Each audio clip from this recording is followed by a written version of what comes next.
Welcome to E-commerce with Coffee, a podcast powered by Amber Engine, where we share e-com secrets for brands over your favorite brew. We start with the caffeine and then leap enthusiastically into behind-the-scenes e-com insights that led to the success of our guests. I'm Nate Svoboda, and I'm about to serve you up the best. Let's get started.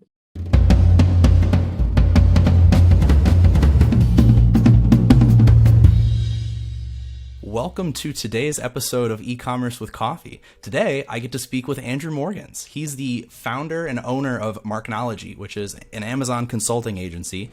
And Andrew's actually had the ability to work with massive global brands like, if I'm not mistaken, Adidas, Marvel. There were a number of others that I saw. And we're really going to be focusing today on insider secrets for brands that are focusing on Amazon. So anyway, Andrew, thanks for joining me.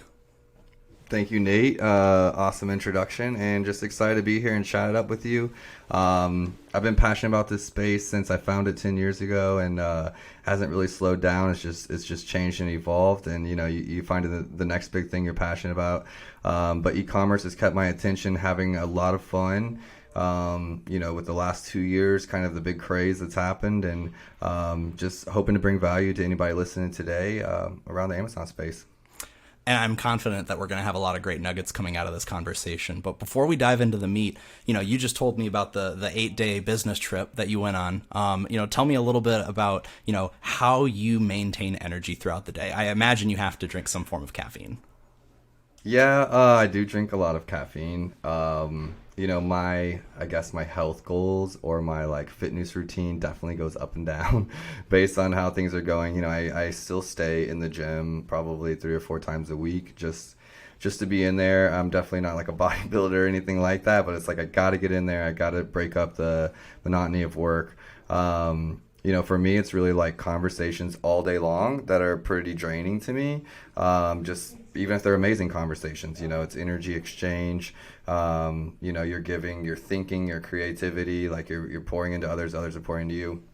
Usually pretty drained. I take a break and go to the gym. For me, that's just like that hour, is a recover hour. Try to be just be in the gym, talk to some people about something that doesn't matter, if I'm there, just like get a good workout in, and then come home and I do a lot of the deep work that a lot of, entrepreneurs are doing when you still have to wear a lot of hats. So, the bookkeeping and all the stuff that's not calls or not content creation or whatever. So as much as that's like how I get it in the day to day and caffeine and working out and good sleep, it's like, trips like the trip I just took where it's a mixture of business and pleasure, but going to some live shows, getting fueled by the creativity of music and just the expressiveness of it all, of dancing around like a fool sometimes, having a lot of fun, just being a goofball. As much as can be, like we do so much I'm serious all the time at work. We're dealing with big business and millions of dollars in ads sometimes, and so it's so serious. The opposite of that is being goofy and relaxing and trying to have a good time, and music definitely allows me to disconnect. So it's I'm still trying to figure out the balance exactly. For me, it starts with getting some sleep and some caffeine. No, hey, and that's fair enough. The few times I was able to get up and work out before work in the morning, I definitely had just more natural energy throughout the day. So hats off to you for maintaining that routine, because that's not the easiest thing to do. You kind of already. Go ahead. I'm sorry, I was just going to comment on your chair. We sit. I think you even had a standing desk snafu before we got started, and it's like you're trying to move your standing desk. You sit and stand and we didn't always used to sit all day and get paid. Like, this isn't something that humans have done forever. Like, this is a newer thing as technology evolves, and now we can sit all day making our living, punching away at a keyboard or talking to a microphone. And so, everyone has their things they can do to get through it. Yeah, I'm still not married, so I'm I'm still gotta stay a little bit lean, and just can't turn into a desk jockey. But you got a really nice chair. I'm sure that's like a gamer chair or something. It is pretty nice. I actually stand about 90% of the time during the workday. Okay. But I do use this pretty regularly after work. Well, to anyone listening out there, I think everybody has to find their own routine. Sometimes it's a absolute obsession where I'm just like not leaving my desk for days. Well, but like because I just like have a ton of work or some deep work to do, and other times it's like try to stay as balanced as possible. Like if I can fit in getting in and walking around. But yeah, motivation is like the key, man. Like when I honestly lose it, I'm not someone that does like lives off of a lot of like created created drive or created inspiration or creative motivation. So it's definitely my goals and my focus that makes me naturally inspired and motivated. So if I've like haven't done a good job setting those goals ahead of me, whether it's fitness goals or health goals or it's business goals, if they're not out there in front of me, I can find myself just like unmotivated. We do a lot of hard work, and so to get into that every single day and face problems, we do problem solving on Amazon. You have to be in the right headspace, and so that's like absolute focus on whatever it is you're trying to accomplish.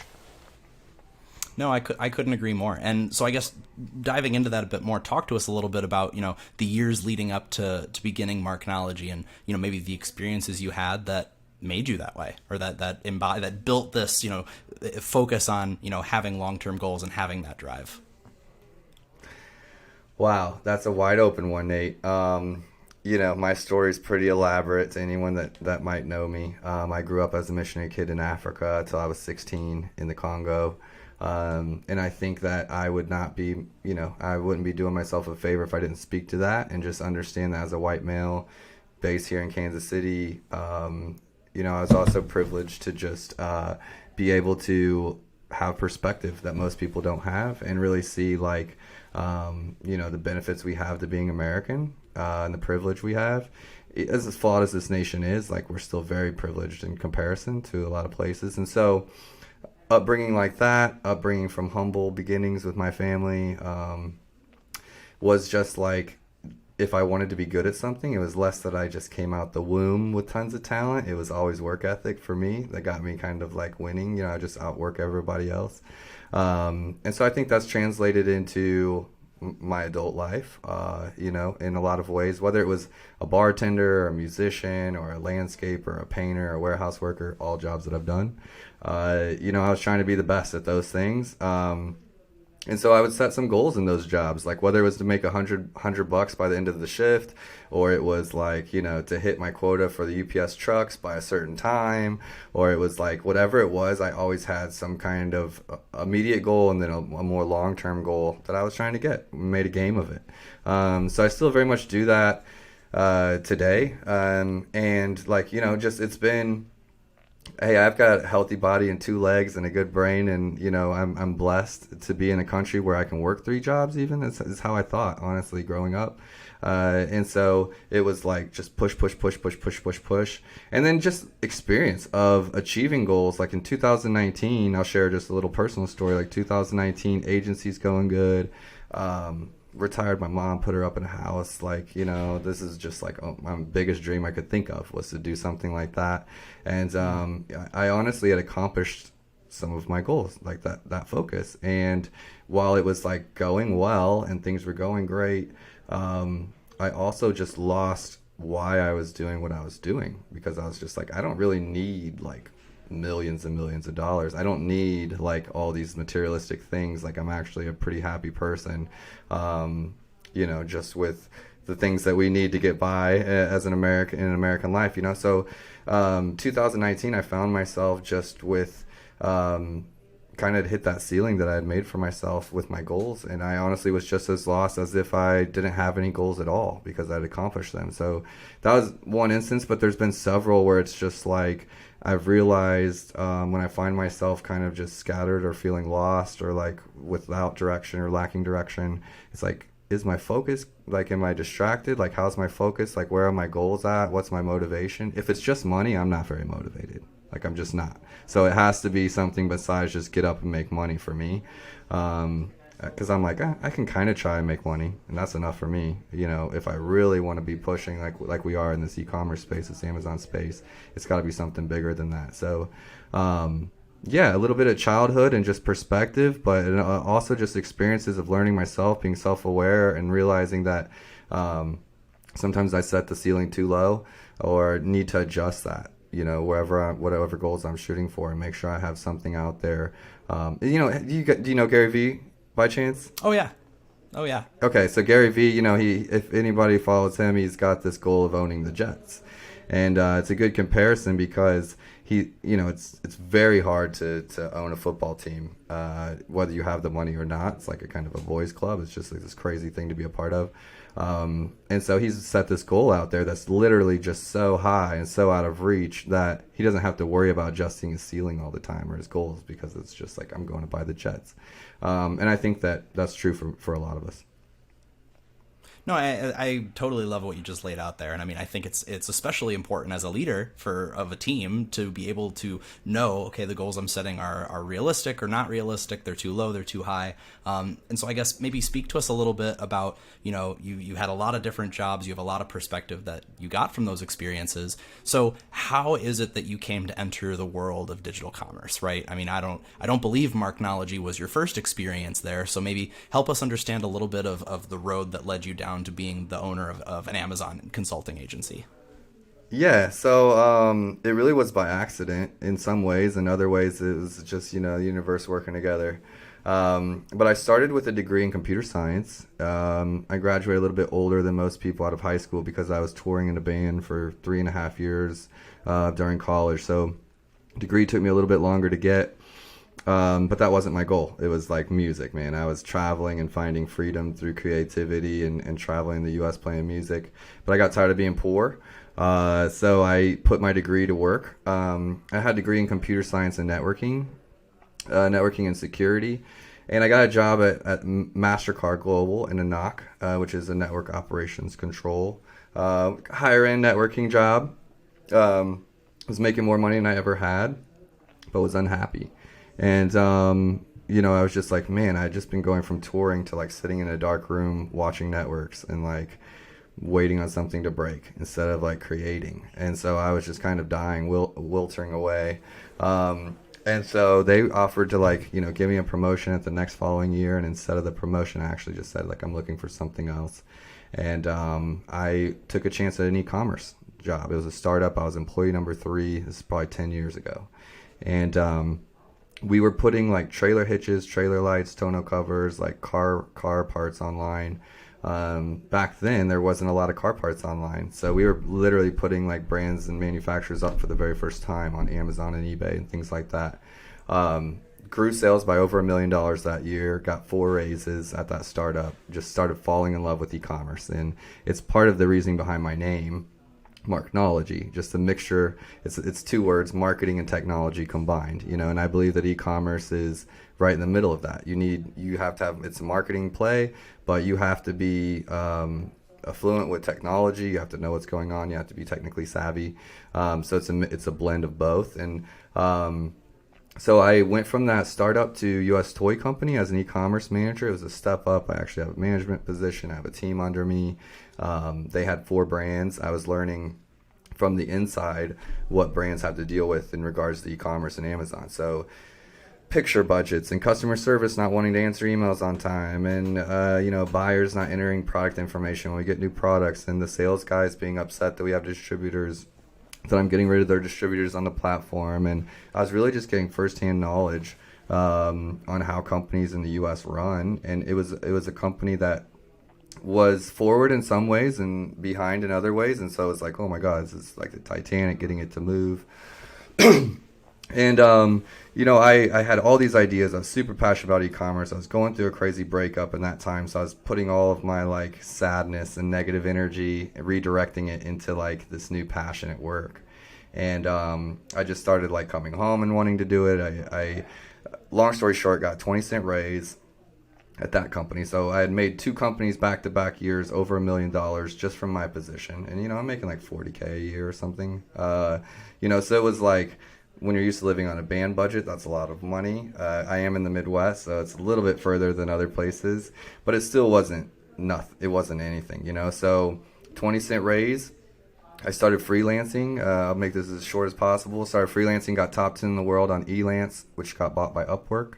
I was just doing Amazon projects there. I'd been reading a blog about how to get your finances better, and I was like trying to get completely out of debt. And so I was like, okay, I'm just going to do all these side hustles and pay off my school loans and things. And what started as like a side hustle turned into Marknology. I worked with Adidas and Suiza on those sites. Like getting opportunities like that was like light bulb moments for me. Still didn't know what I was doing. Obviously, none of us do. But I was like, this Amazon thing, I'm getting great results. Like I should just double down on this. I should just like keep focusing on Amazon. No one else is doing this. There's people selling on Amazon and private labeling, but they weren't helping others, at least that I knew of. I wasn't seeing service providers pitching Amazon services or Amazon branding or Amazon consulting or Amazon gurus. There's nothing like that. That's why I got top 10 in the world on the site, is because no one else was out there competing with me, to be honest. Like, it was just like, I literally thought I was like onto something that no one else knew about. And I wasn't on the coast, so I'm in the Midwest and we'll probably even get stuff slower. But, I just kept dialing down, and client after client, I would do a project on Upwork. They would say, hey, will you stay on as retainer and like continue to manage my Amazon account? And I'm like, sure. And I was making pennies at that time. But I was honestly making more in a weekend than I made with a 20-cent raise at US Toy over a year. It was just a joke. So, I was just like, okay, I only need a few of these clients and I'll be able to do my own thing. Well, we've... the family was a big motivator for me. We just like needed a lot of financial help as a unit, and everything from like teeth in dental stuff to like surgeries to cars to living situations to just like my immediate family. We had been through some stuff, and it was an opportunity I found that was just like, wow, this is something new. It's not a boys club. Honestly, the best in e-commerce win. You can be a male, female, any ethnicity, any part of the world. Like, if you're good at this, like, results speak for themselves because it's that new. And for me, that was enticing because I don't come from any of those kinds of connections or like, those types of things. And so it was like, look, if this is a fair playing field and the best man can win, well, I'll outwork anybody. So I was doing projects, might take me 60 hours for like $300. But I was learning a lot fast, and so fast forward, I leave US Toy. 7 years later, Marknology turned 7 in August. First few years was just me plus one or plus two. We're a team of 25 now. I've worked with over 300 brands worldwide. We're an Amazon advertising partner. Speak abroad on Amazon as much as possible. Pre-pandemic more so than now. And just having a lot of fun, still seeing where the industry's going, trying to lead brands. I love working and helping people, and that's how I feel when I'm working with brands that we're aligned with, helping them tell their story, helping them understand the Amazon platform. There's honestly so much I could share about that story, but I mean, it almost feels like it's the American dream kind of entrepreneurship story. But legitimately was just in debt and looking for a way to make extra money, and came across Amazon years back. That's awesome. And it's interesting how, often you hear a story, not to say that, I've heard stories like that, but just that, someone realized that there weren't a whole lot of people doing this and they had an interest, a passion for it. And so, now fast forward 10 years later and they're still doing it. They're, really, really good at it. And so that's just really, really awesome to hear. So I guess getting into a little bit more of the meat of what we wanted to talk about today, you and I spoke briefly recently about, the importance of, first party versus third party logistics, how that, interplays with your relationship with Amazon, right? How do you decide as a brand whether you're going to sell products to Amazon and let them do the rest of the work or vice versa? I guess I kind of laid it out, fairly high level, but could you maybe break down for us at first, what are really the differences between a 1P and a 3P model for a brand or an Amazon seller? Yeah, so I think that one of the hardest things about this space is the terminology, like, because even Amazon themselves, they like call everything almost the same thing, but it's not. And then, they change names on their different tools and provide. So like, if you're not living and breathing this space, it can be confusing just in the acronyms. I honestly believe that. 1P is more so, and this is where like manufacturers and sellers and everyone's so confused that we had to put out, like, it was years of me wanting to put out knowledge and content and information just to clear some of this stuff up because it was confusing. But in the early days, Amazon grew. We're going to talk about 1P. So that's called first party.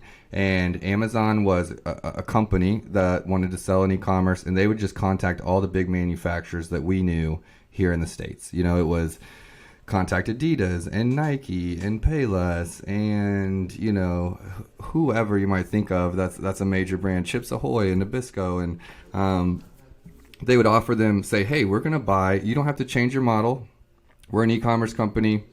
Oh, you don't know what e-commerce is? Don't even worry about it, is what they were saying. And they were like, we're just going to make an order for 50 pallets of product of these Nikes, you know, for example. Maybe Nike's a bad example, but 50 pallets of Nikes. You don't have to do anything. All you have to do is send your pallets to us here at Amazon, and we're going to sell it on this channel called Amazon. And brands were like, a lot of brands were like, okay. And so they were doing nothing different than filling out POs and now selling online through Amazon. And Amazon was getting us to come to Amazon because they were promising us as customers 2-day shipping, which is the first we had ever heard of in e-commerce. And that changed the game, and it allowed us to start trusting e-commerce. But they also, were making it where these companies didn't have to figure out everything to do with e-commerce. Amazon was figuring that out, but yet we were all buying online. Well, so that's the 1P model. It's just that wholesale relationship, as if you're selling to a brick and mortar as a brand. You know, you're selling it to them maybe 50% of the retail price, taking your check, they're marking it up to retail and selling it. That's a traditional model. Well, 1P was kind of the original behind books. And then the next model that came out was called 3P. And what that is it's like it's putting some of the work on the brands or the manufacturers themselves, or people like me and you that could get access to some of these brands and put them up ourselves. And so in some ways, it had some of the same features as Amazon, where they were getting us the 2-day shipping and some of these features that like vendor sellers had, they were now giving it to people, but they were putting off some of that work of e-commerce on the brands themselves. Like, you need to upload the products, and you need to get approval to sell in these categories, and you need to understand logistics and shipping product to a warehouse and how to label them and get them ready for our customers. And so is this new model with more control, like a better version of 1P, but it also came with all these challenges. Like, you had to run your own ads. It wasn't hands off. It was like e-commerce, I feel like, in a lot of ways. It was true e-commerce where you're having to figure out that direct consumer sell.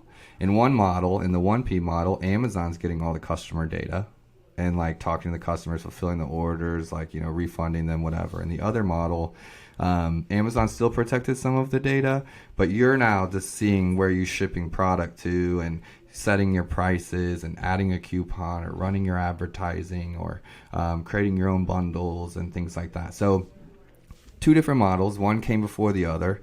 Amazon started realizing at the beginning they were just getting all these customers to come to Amazon with 1P, but like they would sell, like, you could buy toothpaste in a single tube of paste at the beginning on Amazon for $4 or $3.99.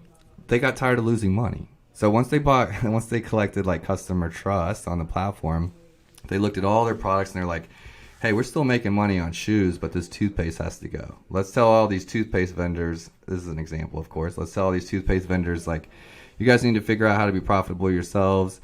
We're losing money every time we ship one of these orders. Like, maybe you guys should start selling in 6-packs or bundles or kits, or don't sell toothpaste, or whatever the case might be.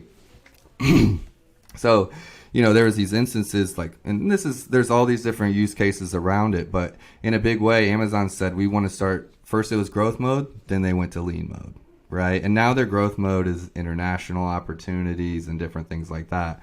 But when they went to lean mode, it was a big time for sellers to have to figure out how to do this on their own, which is another opportunity for companies like us to step in and help them do all those things. Understand how they have to label their products and prep them and advertise and get photos ready and things like that.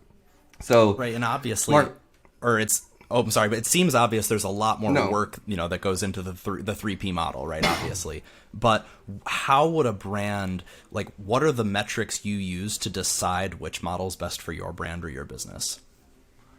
Well, in the early years, I used to say 3P, 100%. I wouldn't even talk about 1P. It was like the dark web, so to speak. You can't control anything. It's a hot mess. It's their old, antiquated system, their legacy system, their software. Avoid it at all costs. It's not profitable. Nowadays, I'm less black and white and a little bit more gray. No pun intended. But I'm like a little bit walk the line. There's brands we have now that are doing 1P and 3P, just depending on what product selection they have. There's some that just literally are not ready to take on the challenges of 3P selling and selling direct as a manufacturer. They're just not ready. They don't have the infrastructure. They don't have the manpower. They don't have the capabilities. So it's kind of really knowing on a case-by-case basis what the goals are, what the priorities are, what problems they already have existing. If you're coming to Amazon now, as a 1P, you need an invite. You need an invite to sell to Amazon Direct.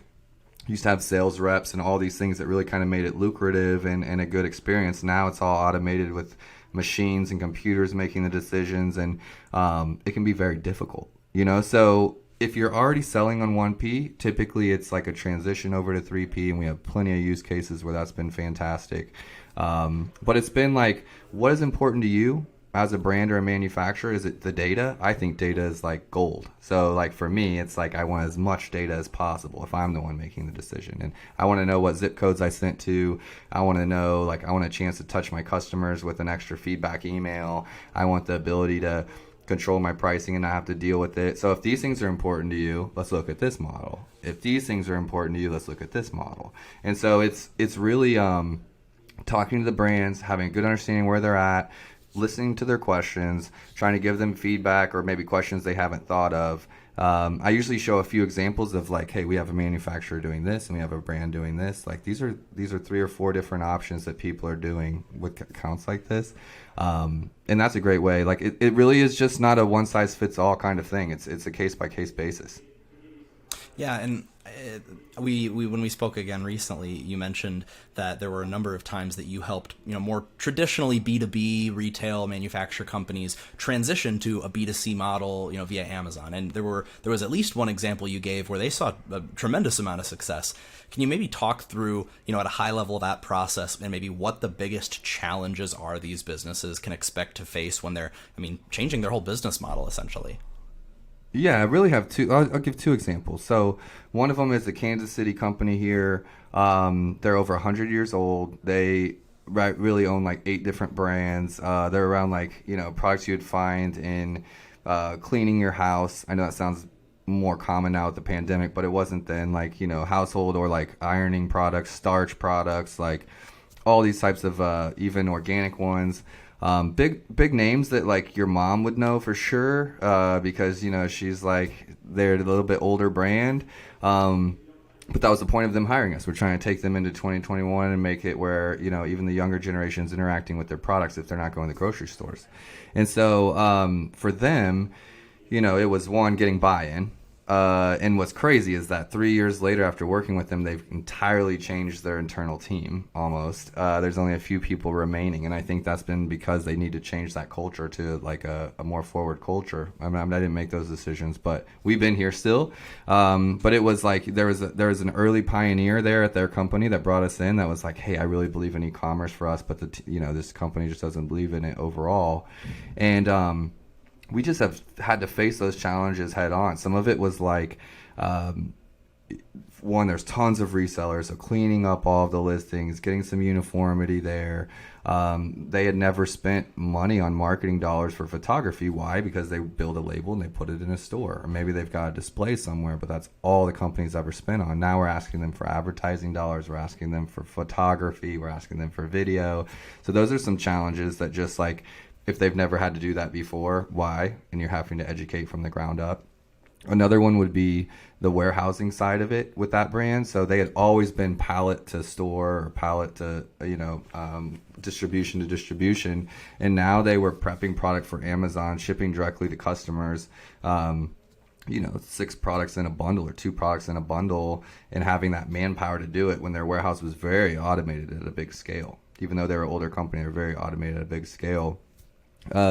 So they didn't have a warehouse management system that took inventory that was there at the HQ that also was still their inventory at FBA. Okay, so that's a big challenge. If you sell into 1P, you're getting a PO and you're getting paid. So the inventory leaves you, it's done, you've been paid, it's out of your system. In an FBA model with the 3P, you're taking inventory that's at your HQ and you're just moving it to another warehouse that's now at Amazon's warehouse. And you have to allocate for it and track it and, reconcile and all those things. And the company simply hadn't done that from an accounting perspective, from a inventory management perspective. So we changed the systems, we upgraded software, we made, transitions. And I think we hit $1 million in August this year. So we started with zero from them. It's not 50 million, but it's a new channel for them that's doing well over $1 million in sales that wasn't there before. And we're hoping to continue to grow. It's really just been a slow, steady climb with that manufacturer. Another example, if I have the time, I think it's helpful to anyone listening, is like I went to Babson College with Goldman Sachs 10KSB. It's like an accelerator. And it was right before the pandemic, and I was lucky and blessed enough to go. It's in Boston, if anyone's heard of it. It's like, like Sarah from like Spanx like went there, and like I'm just like, mesmerized. All these people are awesome. And I went there, and we were placed in these small groups. There's 150 people there. Every entrepreneur is doing at least a certain amount of revenue, a certain amount of years in business, a certain amount of employees. So everyone there is like a pretty established business. And there is a gentleman from South Africa that actually grew up in Europe. He's part of the group. He was a French distributor, so he was like distributing maybe like eight or nine brands from France to the U.S. and he was like had exclusive rights to do that. We met at Babson. He's kind of skeptical about like Amazon, different things. He was selling to 1P. And he was just like, it was doing its thing because they're good brands, but I believe there to be a lot more. I tried telling them, I'm a soft seller, so I just kind of let it go. Shit started hitting the fan after the pandemic hit. Like, since we had met, we had built some trust at that thing. And he reached out to me and was like, Drew, like, I'm honestly struggling. Like, France is like breathing down my neck because I can't keep MAP pricing for this brand. It was one of his big brands, and he was losing MAP pricing, which is one of the issues with 1P. Is a lot of times it's really hard to control your pricing because Amazon will just discount it based on their needs to sell the product. And so, like, I'll save you guys the details of how we went through all of that. But we essentially handled his MAP pricing issue. We launched a 3P selling account, which was part of that strategy. And we've just seen explosive growth since making that move and starting to make the tweaks ourselves and improve the content and the copy and operations overall. And we're just seeing massive growth with him. So one of them was like an emergency that he was going to lose the brand if he didn't figure out the strategies on 1P. And the other one was simply they had never sold before and had only done B2B. But both of them were challenges that while they were selling that 1P model, it's the same as B2B, remember? It's just that pallet-to-pallet type of move. And the other one was they had never done that and had their own internal systems and everything. So both of them solving for different things, but getting great results now that we've made the move. No, and that's great. I appreciate you laying those out so well. And it's interesting because not all the time, but there are definitely conversations I've had with companies that say, oh, digital only accounts for 10% of our revenue, so we don't put any focus on it. When I hear that, I think, well, that means you should be focusing more on it. It doesn't matter that that's only 10% of your revenue, because if you're content with that going forward, then you're going to, someone else is going to eat your lunch. So I think that it's even doubly important for agencies like you to exist then.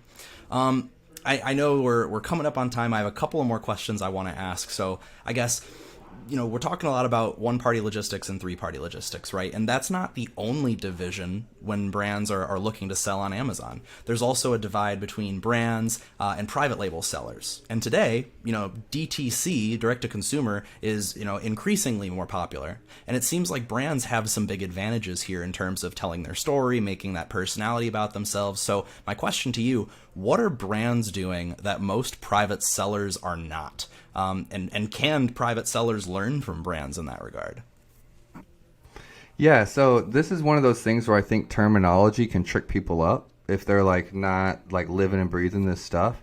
And so when he says private label, what he really means is like going to a manufacturer saying, hey, I want to make purses. You make purses, like here's my designs, like, can you create a brand for me? And they're like, yeah, these are amazing purses. Okay, I'm going to put them on Amazon. And they've they've got product, so it's product they've made, but maybe not invented, and they're just basically selling it on Amazon. That's kind of what we're going to call private label. And there's sellers doing 50 million plus, like way more successful than me in a financial way. Like, so private label isn't a limitation to what you can make. It's simply like, what game are you playing? Are you trying to exit? Are you trying to do this? Like, what's the play? Brands, I think when we refer to it, just for a little context, are like, they're playing more for just the Amazon channel. They might be in a variety of different channels. They've got kind of a story to go along with their products. Instead of just the product having its own story, they have an overall story of the brand. They might spend money on PR and top of funnel awareness where people just know about them. They're spending more money on those types of things because brand is something that's extremely valuable if you're successful with it. So a lot of companies are like, I'm trying to build a brand that's lasting, that will last time, even if Amazon comes and goes, etc. So different goals. And what I will say that like they're doing that they're not doing is just like, is a lot of that off Amazon type of stuff. They're focused on their website. They're focused on influencer marketing. They're focused on reputation and brand building. They're making it where Amazon, or if they find them on Amazon or Home Depot or Walmart or the website or social media, the experience is kind of the same and the quality is the same, and they care about those types of things. They're going to do all the small things to get people sharing word of mouth or make their packaging better. They're going to invest in packaging instead of just a brown box on Amazon or a poly bag or something like that, because someone might show that in a social media post, or someone might share that, or someone might gift it, or any number of things. They just care about storytelling, and storytelling being like why we created this brand and what we want you to think about it whenever you hear this name, reputation management, those types of things. So that's kind of just like, I think, the overall difference and why what they're thinking about versus what the other brand's thinking about. The actual moves they're doing are a lot of what I said, investing in product inserts, investing in influencers or PR, press releases, or sponsoring things, or top of funnel that doesn't just result in direct ROI. It's not just like I'm doing this to get this type of thing. It's a bigger play than that. No, and I think you spelled that out really well, and I appreciate you keeping me accountable, because you're right. The acronyms and the terminology in this world are constantly changing, constantly evolving, and different depending on what marketplace or channel or whoever you're talking about. So I appreciate that. To bring this conversation full circle, we talked about goals a lot in the beginning. Now, we already know you've launched and you've scaled corporate brands that, were totally new to Amazon, all the way up to $1 million, even within their first year. Now that's really awesome, but what would you say most brands should aim for in their own goals to be realistic, but energized enough to motivate their holistic strategy? Well, I think if you're starting from scratch, you need to really think of it as an investment phase. Like, that needs to be your expectations. Like, your first year is like, I've done years where it's 0 to $1 million for sure, depending on what year you're in, what category you're in, what budget we have to spend, like all of those factors, right? So, but I think it depends on, do some research in your category or on your competition, see like when they launched, how they're doing, what their annual revenue is. Those things can be pretty easy to find with some good tools in the space, or hiring a consultant to help you do that. And I think you can kind of go backwards from there. I'm also someone that's like, screw that plan.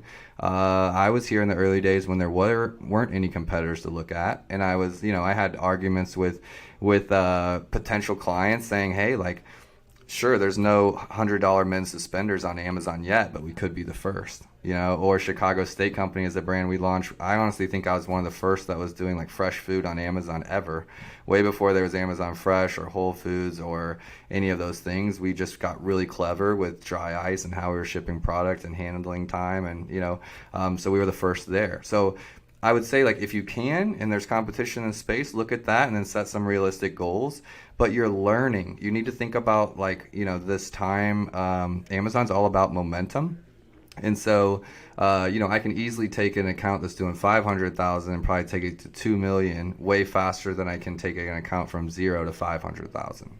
So, just understanding that, a lot of times we blow out of These are just things you can't predict, but like, one brand will launch with 3 or 4 SKUs and only one SKU takes off, and we've got 3 SKUs of extra inventory, and it's like, oh, okay, what are we going to do with these? We got to get these moving. We also need to restock the 4th.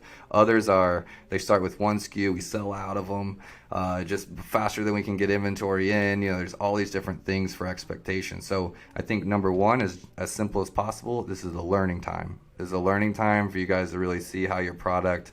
It's a testing platform. You see how the customers respond to your product and your what reviews you get, and kind of like learning the system. There's some things that can set some predictions, and you can be like, okay, what if we grabbed 5% of this market share? What would that be like? That'd be a great goal or something like that. Look at another player that's very similar to you that maybe came into the market 2 years ago. How was their first year? How was their second year? Was it a pandemic year? Was it a year where we had logistical nightmares? These are all things to keep in mind. But if we weren't bringing them up, these are all things that affect it one way or another, whether you want to overcomplicate it or keep it simple. I think that's what it really comes down to. End of the day, starting out, and you can avoid some of those hurdles, but it's a testing time. Let's see how the market reacts to that, and then set your goals accordingly from there, and just be dynamic. Be ready to pivot, be ready to move, be ready to make changes.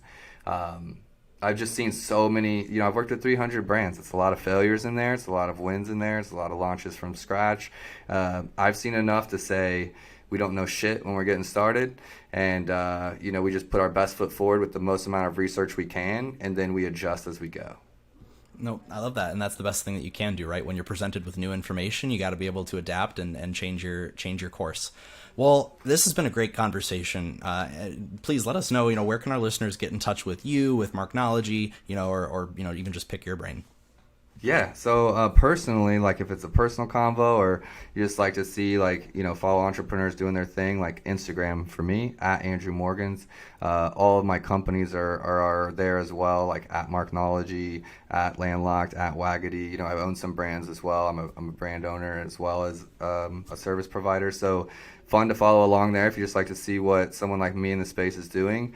On a business side, if you're looking to hire us or engage with my agency, which is kind of what we're talking about today, LinkedIn is a great channel. Marknology on LinkedIn, Andrew Morgans on LinkedIn. I also have my own podcast. I'm a host on Startup Hustle podcast. I cover on Tuesdays, cover all things e-commerce and Amazon, but we've got a variety of hosts. There's 4 other hosts that cover all things entrepreneurship. Great way to interact passively, I guess, with a lot of the stuff we're doing. Honestly, would love to connect with anyone on any channel. So I think we're on most of them. Marknology or Andrew Morgans. Awesome. Cool. Well, thanks for sharing that. And we'll definitely be sure to put that stuff in the show notes. But I appreciate you sharing your time with us today, and I hope you have a fantastic rest of your week. Thank you, Nate, and thank you, listeners. I appreciate the time. Thanks, Andrew. That's it for this episode of E-Commerce with Coffee, powered by Amber Engine. If you haven't gotten your fix yet, be sure to get more e-commerce brand secrets on our website at amberengine.com. And don't forget to subscribe for more episodes.